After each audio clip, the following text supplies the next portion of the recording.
안녕하세요. 그분의 정원에서 오늘은 이 여호수아 23장과 24장입니다. 여호수아의 마지막 고별 연설입니다. 유언과도 같은 내용이죠. 1절에서 5절은 이스라엘 지도자들을 향한 말입니다. 지도자들에게 당부하는 내용이죠. 주위의 모든 원수들을 하나님께서 쉬게 하셨다. 하나님은 너희를 위하여 싸우시는 분이다. 3절 그리고 5절에 하나님께서 쫓아내시는 분이다. 그리고 말씀대로 약속하신 대로 그 땅을 차지하게 하신다. 그래서 가나안 땅 정복의 주체가 하나님 자신이 되는 것을 알려주고 있습니다. 과거에도 하나님이 싸우셨고 지금도 싸우고 계시고 앞으로도 이스라엘의 민족의 미래를 보장해 주시겠다는 약속입니다. 6절에서 8절은 지도자들에게 명령이 나옵니다. 그래서 율법에 기록된 것을 다 지켜 행하고 좌로나 우로나 치우치지 말고 이민족 중에 들어가지 말라.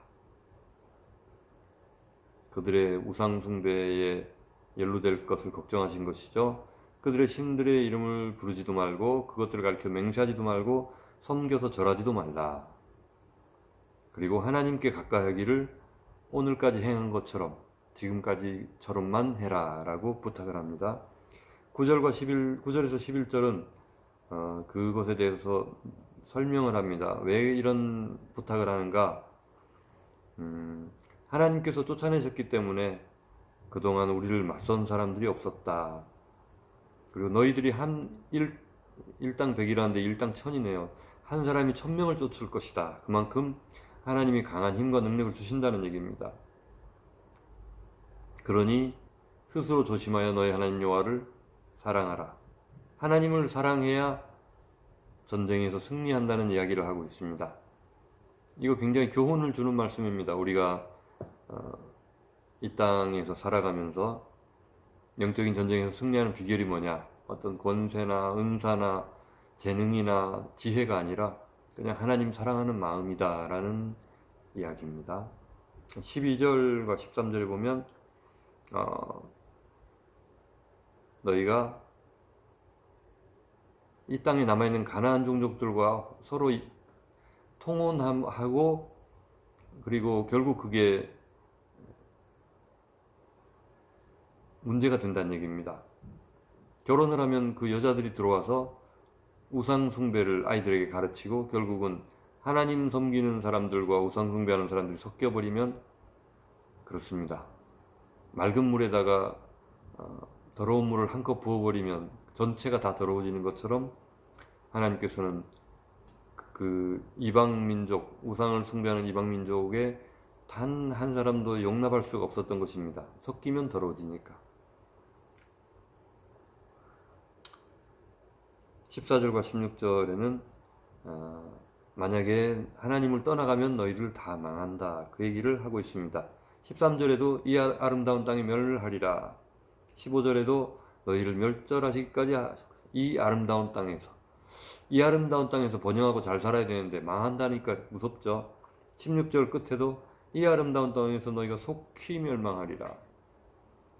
땅은 아름다운데 우상 섬기면 그냥 망해버린다는 얘기를 하고 있습니다.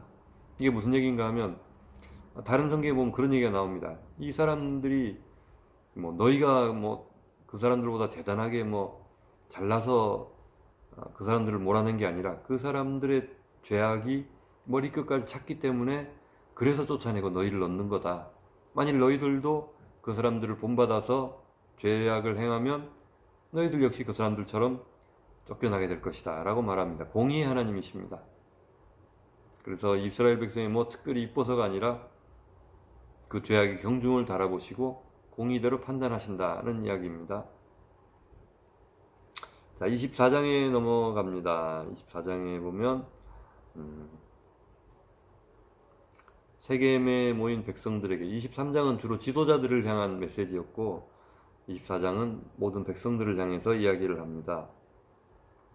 하나님이 어떤 분인가 라는 이야기를 선포하고 있습니다. 1절에서 13절까지. 2절에 보면 여호수아가 모든 백성에게 이르되, 백성들을 향해서 그동안 어떻게 하나님 행하셨는가를 쭉 설명을 해줍니다. 이삭 때부터 시작해서 야곱과 에서와 또 모세와 아론에 대한 얘기까지 쭉 다 합니다. 그래서 9절에 십볼의 아들 발락이 일어나서 싸울 때 부올의 아들 발람을 불러다가 저주하게 하였으나 10절에 발람을 듣기를 원하지 아니하셔서 오히려 축복하게 하시고 그 손에서 건져내셨다. 또 11절에 보면 가나안 거민들이 싸우려고 했지만 다 쫓아내지 않았느냐 그 얘기를 하십니다. 13절에서 너희가 수고하지 아니한 땅과 건설하지 아니한 성읍들을 주고 그 가운데 거주하게 하고 심지 아니한 포도원과 감람원의 열매를 먹는다 하셨다 라고 말합니다. 이거 굉장히 희소식이죠. 공 먹는다고요. 짓지도 않은 건설하지 않은 성읍을 준다. 심지도 않은 포도원과 감람원의 열매를 먹는다. 어부질이라 그러죠. 가만히 앉아서 감나무 밑에서 떨어지는 거 얻어먹는 것 같은데 괜히 그러셨겠습니까? 이유가 다 있습니다. 14절에 그러므로 이제는 여호와를 경외하며 온전함과 진실함으로 그를 섬기라. 강 저쪽에서 애굽에서 섬기던 신들을 다 치워버리고 여호와만 섬기라. 오직 여호와는 유일한 하나님이시니 그분만 섬기라고 하십니다. 그러니까 백성들이 선뜻 대답을 합니다. 16절에 우리가 결단코 여호와를 버리고 다른 신들을 섬기지 않겠습니다. 이는 우리가 뭐 하면서 하나님이 그동안 보호하시고 돌봐주셨다, 이기게 하셨다 뭐 이런 얘기를 합니다. 여호수아가 19절에 다시 말합니다. 너희가 능히 여호와를 섬기지 못할 것은 거룩하시고 질투하시는 하나님이고 잘못과 죄들을 사하지 아니하시는 하나님이시다. 이 말하는 이게 무슨 얘기냐면 잘 섬겨라 이 말입니다. 너희 능히 못 섬기겠다 이 말이 아니라 이렇게 거룩하고 좋으신 분이니까 잘 섬겨보자 이 말입니다. 그래서 20절에 만일 여호와를 버리고 우상 숭배하면 어떻게 됩니까? 복을 내리신 후에라도 돌이켜 다 뺏어가겠다. 다 멸해버리겠다.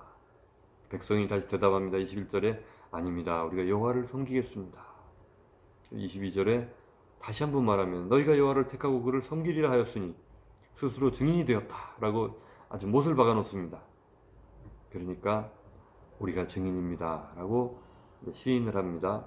23절에 또 얘기를 합니다. 뭐 자꾸 이렇게 귀에 못이 박히도록 할까요? 그래도 도망가니까 우리 하나님 섬기고 그 목소리를 청정하자 라고 24절까지 합니다.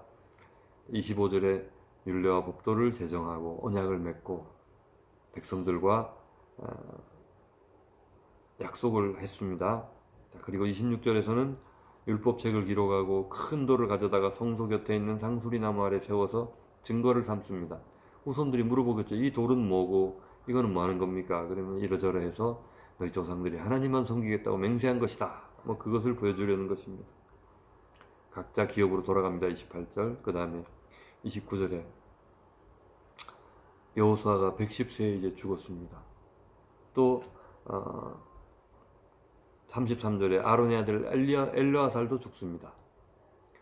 1세대 모세와 아론이 다 죽고 이제는 여호수아와 엘르아살마저도 죽습니다.